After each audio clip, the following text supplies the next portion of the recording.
ഭദ്രൻ്റെ രണ്ടാം കെട്ട്. രചനാ സംഭാഷണം മൈഥിലി മിത്ര. ഭാഗം 36. കണ്ണുകളിൽ കൂടി ഒഴുകിയിറങ്ങുന്ന മിഴിനീരിനെ തുടയ്ക്കാൻ അവൾ മറന്നു. അവളുടെ ഓരോ എങ്ങലടിയും രോഹിത് എന്ന പേര് മാത്രമേ ഉണ്ടായിരുന്നുള്ളൂ. പിരിവാൻ വേണ്ടിയാണോ നമ്മൾ പ്രണയിച്ചത്? അവൾക്ക് നോവുന്നുണ്ടായിരുന്നു. കരയാൻ ഇനിയും ആവതില്ലാത്തവളെ പോലെ സ്വന്തം കണ്ണുനീരിനാൽ നനഞ്ഞു കുതിർന്ന തലയണയിലേക്ക് പാർവതി മുഖം പൂഴ്ത്തി. എനിക്ക് നിന്നെ മറക്കാൻ പറ്റുന്നില്ല രോഹിത്. നിനക്ക് വേണ്ടി ഞാൻ കാത്തിരിക്കും. അവൾ ആ കരച്ചിലിനിടയിലും പുലമ്പിക്കൊണ്ടിരുന്നു. ഒരു കുഞ്ഞു പ്രതീക്ഷയുടെ ഒരു മിന്നാമിന്നി വെളിച്ചം ആ വേദനയ്ക്കിടയിലും അവളുടെ മനസ്സിൽ അണയാതെ കത്തിക്കൊണ്ടിരുന്നു. വെറുതെ അടുത്ത് കിടന്ന ഫോണിലേക്ക് നോട്ടം പോയി. ഇല്ല, രോഹിത്തിൻ്റെ ഒരു മെസ്സേജോ കോളോ ഒന്നുമില്ല. നാട്ടിൽ വന്നിട്ട് ഏകദേശം 1.5 മാസത്തോളം ആയിരിക്കുന്നു. ആദ്യം വന്നുകൊണ്ടിരുന്ന അവൻ്റെ കോളുകളുടെയും മെസ്സേജുകളുടെയും എണ്ണം പതിയെ കുറയുന്നത് പലപ്പോഴായിട്ട് താൻ മനസ്സിലാക്കിയിട്ടുണ്ടായിരുന്നുവെങ്കിലും ഓരോരോ മുടന്തൻ ന്യായങ്ങൾ പറഞ്ഞുകൊണ്ട് തൻ്റെ പ്രണയത്തെ താൻ പലപ്പോഴും ന്യായീകരിക്കുവാൻ ശ്രമിച്ചിട്ടുണ്ട്. അല്ലെങ്കിൽ അത് അങ്ങനെ തന്നെയാണല്ലോ. മറ്റുള്ള എല്ലാ വികാരങ്ങളിൽ നിന്നും പ്രണയമെന്ന വികാരത്തെ വ്യത്യസ്തമാക്കുന്നത് ഇത്തരത്തിലുള്ള അന്ധമായ വിശ്വാസങ്ങളും ന്യായീകരണങ്ങളുമാണ്. ഒരിക്കൽ അകപ്പെട്ടു പോയി കഴിഞ്ഞാൽ വീണ്ടും അതിൻ്റെ ആഴങ്ങളിലേക്ക് അറിയാതെ തന്നെ താഴ്ന്നു പോയിക്കൊണ്ടിരിക്കും. ഒരിക്കലും തിരിച്ചു കയറുവാനാകാത്ത വിധം. ശ്വാസം മുട്ടും. ഒന്നുച്ചത്തിൽ കരയാൻ പോലും ഭയപ്പെടും. സ്വയം ശിക്ഷിക്കും. പ്രണയത്തിനു വേണ്ടി ചുറ്റുമുള്ളവരെ മറക്കും. അവൾ സങ്കടം സഹിക്കാനാവാതെ കണ്ണുകൾ രണ്ടും ഇറുക്കി അടച്ചു. വയ്യ, ഇനി ഈ വേദന താങ്ങാൻ എനിക്കാവില്ല. ഞാൻ ഇല്ലാതായി പോവും രോഹിത്. അവൾ തലയിണയിൽ മുഖമിട്ടുരുട്ടി. കണ്ണകന്നപ്പോ മനസ്സു അകന്നോ? മനസ്സിനെ വരുതിയിലാക്കാൻ കിണഞ്ഞു പരിശ്രമിച്ചിട്ടും ആ കൗമാരക്കാരിക്ക് അതിനായില്ല എന്നതാണ് സത്യം. വീണ്ടും രോഹിത് എന്ന കേന്ദ്രബിന്ദുവിന് ചുറ്റിനുമായി അവൾ അലഞ്ഞു തിരിഞ്ഞു. ഒരിക്കൽ കൂടി കണ്ണുകൾ തുറന്ന് ഫോണിൻ്റെ ഡിസ്പ്ലേയിലേക്ക് നോക്കി. വീണ്ടും ശൂന്യത. ഒടുവിൽ അവസാന പ്രതീക്ഷ എന്നവണ്ണം അവളുടെ വിരലുകൾ രോഹിത് എന്ന് സേവ് ചെയ്തിരിക്കുന്ന നമ്പറിലേക്ക് പോയി. മറുവശത്ത് നിന്നുള്ള ബെല്ലിൻ്റെ ശബ്ദം തൻ്റെ ഹൃദയത്തിലാണ് മിടിക്കുന്നതെന്ന് ഒരു വേള പാർവതിക്ക് തോന്നിപ്പോയി. അടിച്ചു തീർന്ന ബെൽ അവളെ ശ്വാസം മുട്ടിച്ചു. എന്നെ വേണ്ടതായോ രോഹിത്? അവളുടെ കുഞ്ഞു ശരീരം കരച്ചിലിൻ്റെ ശക്തിയാൽ ഉയർന്നു കേട്ടു. കരഞ്ഞു തളർന്നവൾ മെല്ലെ കണ്ണുകൾ പൂട്ടി. അപ്പോൾ നിദ്രയുടെ തേരിലേറി അവൾ ഒരു യാത്ര പോയി.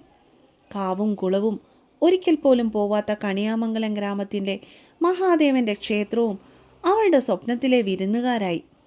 ഉത്സവവും ആൾക്കൂട്ടവും എല്ലാം അവൾ കൊതിയോടെ കണ്ണിമ ചിമ്മാതെ അത്ഭുതത്തോടെ നോക്കിക്കണ്ടു. ദീപാരാധനയുടെ സമയത്ത് അടഞ്ഞുകിടന്ന ശ്രീകോവിലിന് മുൻപിലെ ആൾക്കൂട്ടത്തിനിടയിലേക്ക് അവൾ തൊഴുകൈകളോടെ ചെന്ന് നിന്നു. പൊടുന്നനെ അവളുടെ കാതുകളെ വിസ്മയിപ്പിച്ചുകൊണ്ട് മനോഹരമായ ഒരു ഇടക്കയുടെ സംഗീതം കേൾക്കാനായി. അറിയാതെ തന്നെ പെണ്ണിൻ്റെ കണ്ണുകൾ ശ്രീകോവിലിൻ്റെ തിരുനടയുടെ ഇടത്തുവശത്തേക്കായി നീണ്ടു. ഒരു ചെറുപ്പക്കാരൻ ഇടയ്ക്ക് കൊട്ടുന്നത് അവൾക്ക് സ്വപ്നത്തിൽ അവ്യക്തമായി കാണാൻ കഴിഞ്ഞു. ഇടയ്ക്കയിൽ വീണു പതിയുന്ന കോലിൻ്റെ ഇടതടവില്ലാത്ത ദ്രുത ചലനങ്ങൾ ഒട്ടൊരതിശയത്തോടുകൂടിയാണ് പെണ്ണ് നോക്കിക്കണ്ടത്.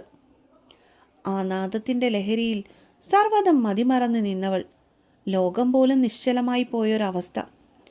ഒരിക്കലും ആ നാദം അവസാനിക്കരുതേ എന്ന് പെണ്ണവൾ അതിയായി ആഗ്രഹിച്ചു. പൊടുന്നനെ മനസ്സിനെ മയക്കുന്ന സോപാന സംഗീതത്തിനോടൊപ്പം മഹാദേവ കീർത്തന സ്തുതിയുടെ മനോഹരമായ ആലാപനം അവിടെ മാകെ ഒഴുകി നടന്നു. കാതിനെയും മനസ്സിനെയും ഒരുപോലെ കുള്ളിരണിയിക്കുന്നത് പോലെ. അതിമധുരമായ കീർത്തനം ആദ്യം കേൾക്കുകയാണെന്നെങ്കിലും തനിക്ക് ചിരപരിചിതമെന്ന് പാർവതിക്കപ്പോൾ തോന്നിപ്പോയി. പാർവതിയുടെ കണ്ണുകൾ ഇടയ്ക്കയിൽ താളം വിരിയിക്കുന്ന ആ മായാജാലക്കാരനെ ഒരു നോക്ക് കാണുവാനായി കൊതിച്ചു. വളരെ പതിയെ ആളിൻ്റെ ശരീരത്തിലേക്ക് കണ്ണുകൾ ഇഴഞ്ഞു നീങ്ങുമ്പോൾ എന്തൊക്കെയോ വേർതിരിച്ചറിയാനാവാത്ത വികാരങ്ങൾ തന്നെ വന്നു പൊതിയുന്നത് പാർവതി അറിഞ്ഞു. അവനിൽ അലിഞ്ഞു ചേരാൻ കൊതിക്കുന്ന തൻ്റെ മനസ്സിനെ അവൾക്ക് തടയാനായില്ല. അവളുടെ കണ്ണുകൾ പരമീൻ പോലെ ആദ്യം തേടിച്ചെന്നത് ഇടയ്ക്ക് തൂക്കിയിട്ടിരിക്കുന്ന ആളിൻ്റെ ഇടത്തെ തോളിനെയാണ്. ഇടം കൈയിലെ ബൈസപ്സിനെ മുഴുവനായും മറഞ്ഞു കിടത്തക്ക വണ്ണം പച്ച കുത്തിയ ഒരു വ്യാളി രൂപമാണ് ആദ്യം അവളുടെ കണ്ണുകളിൽ ഉടക്കിയത്. അല്ല, അതുപോലെയുള്ള വേറെ ഏതോ ഒരു പക്ഷിയുടെ മുഖം. അതെന്താണെന്ന് പെണ്ണിന് മനസ്സിലാക്കുവാൻ സാധിച്ചില്ല. അവൾ അതിലേക്ക് സൂക്ഷിച്ചു നോക്കി. അതിൻ്റെ ഉടലിൻ്റെ ഭാഗം മരത്തിൻ്റെ ചില്ല പോലെ അവ്യക്തമായി പിരിഞ്ഞു കിടക്കുന്നു. അതിൽ നിന്ന് നോട്ടം നാറ്റി പെണ്ണിൻ്റെ കണ്ണുകൾ നീണ്ടത് അനാവൃതമായ അവൻ്റെ വലിപ്പമുള്ള വിടർന്ന നെഞ്ചിലേക്കായിരുന്നു. മഹാദേവൻ്റെ ലോക്കറ്റിനോടൊപ്പം തന്നെ അവൻ്റെ വെളുത്ത ശരീരത്ത് പതിഞ്ഞു കാണുന്ന സ്വർണമാല അവൾ കൊതിയോടെ നോക്കി നിന്നു.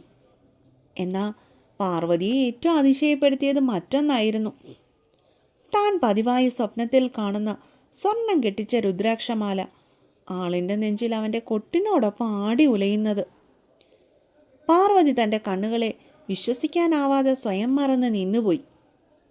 ആ മുഖമൊന്ന് കാണുവാനായി ഉള്ളം പിടച്ചതും കൃഷ്ണമണികൾ ആർത്തിയോടെ അങ്ങോട്ടേക്ക് നീങ്ങി. പൊടുന്നനെ ആരെയും മയക്കുന്ന സുഗന്ധം അവളുടെ മൂക്കിലേക്ക് അടിച്ചു കയറി. പരിചിതമായ ചെമ്പകപ്പൂക്കളുടെ ഗന്ധം. ഒരു നിമിഷം അതിലേക്ക് മനസ്സൊന്ന് ചാഞ്ഞതും കൺമുൻപിൽ മിഴിവോടെ കണ്ണ് കൊണ്ട് നിന്ന ദൃശ്യങ്ങൾ ഒരു പുകൽച്ചുരുൾ പോലെ പാർവതിയുടെ മുന്നിൽ നിന്നും മായുവാനായി തുടങ്ങി. കോവിലും ഇടയ്ക്കയും പാട്ടും എല്ലാത്തിനുമുപരി അവളെ വിഷമിപ്പിച്ചത് ആ ശബ്ദത്തിൻ്റെ ഉടമസ്ഥനെ ഒരു നോക്ക് കാണുവാൻ കഴിഞ്ഞില്ലല്ലോ എന്നോർത്താണ്. ഹൃദയത്തിൻ്റെ ഒരു ഭാഗം പറഞ്ഞു പോകുന്നത് പോലെയുള്ള വേദന തോന്നി അവൾക്ക്.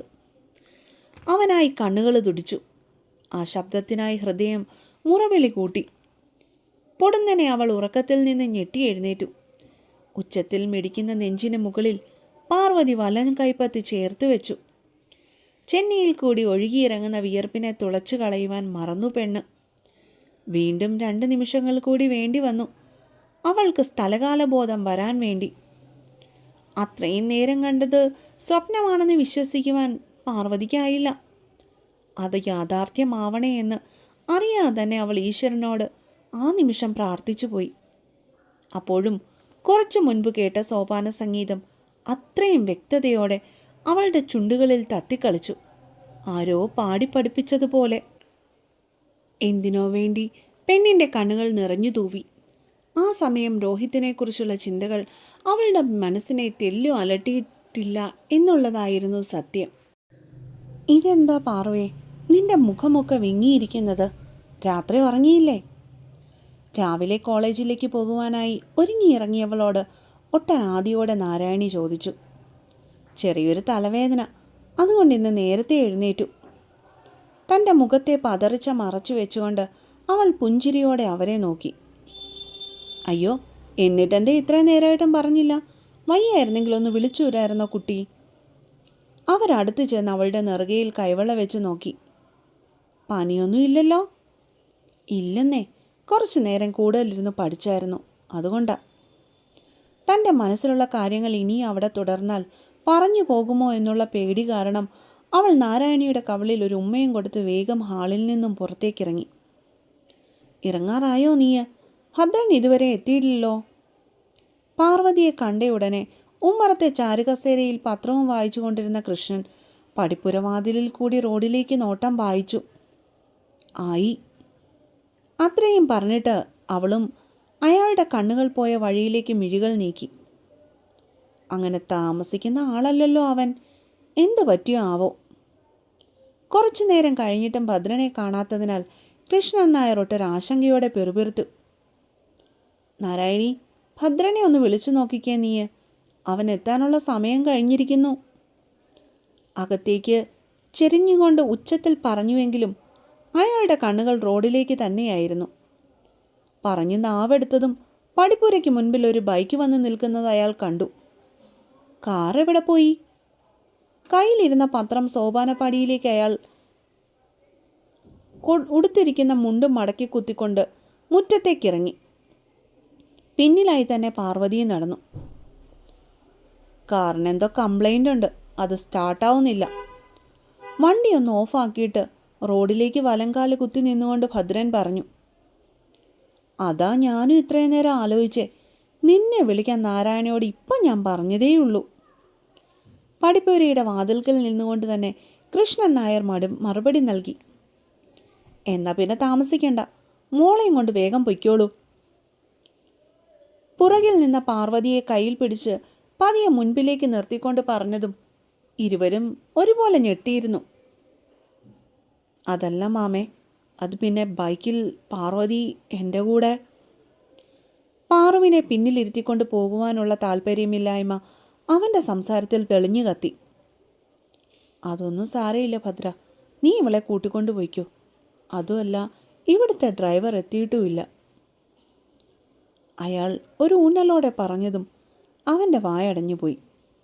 ഭദ്രൻ തലയൊന്ന് ആട്ടിക്കൊണ്ട് ബൈക്ക് സ്റ്റാർട്ട് ചെയ്തു. കയറ് മോളെ, ഇപ്പം തന്നെ ലേറ്റായി. കൃഷ്ണൻ പാറുവിനെ നോക്കിക്കൊണ്ട് പറഞ്ഞതും ഒട്ടൊരു ഈർഷ്യയോടെ അവൻ്റെ സീറ്റിന് പിന്നിലേക്ക് കാലുകൾ ഇരുവശവും ഇട്ടുകൊണ്ട് അവൾ കയറിയിരുന്നു. അവരുടെ വണ്ടി ഒരു മുരളിച്ചയോടെ കണ്ണിൽ നിന്ന് അകന്നു പോകുന്നത് അയാൾ നോക്കി നിന്നു. ഇവരെ രണ്ടുപേരെ ഒന്നിച്ചു ചേർക്കാൻ എന്തെങ്കിലും ഒരു വഴി കാട്ടിത്തരൂ എൻ്റെ മഹാദേവ. നെഞ്ചിൽ കൈവച്ചുകൊണ്ട് അയാൾ ഒരു നിമിഷം ഈശ്വരനോട് പ്രാർത്ഥിച്ചു പോയി. അപ്പോൾ അടുത്ത പാട്ടുമായിട്ട് വേഗം വരാം. അപ്പോൾ വരയ്ക്ക് ബൈ ബൈ.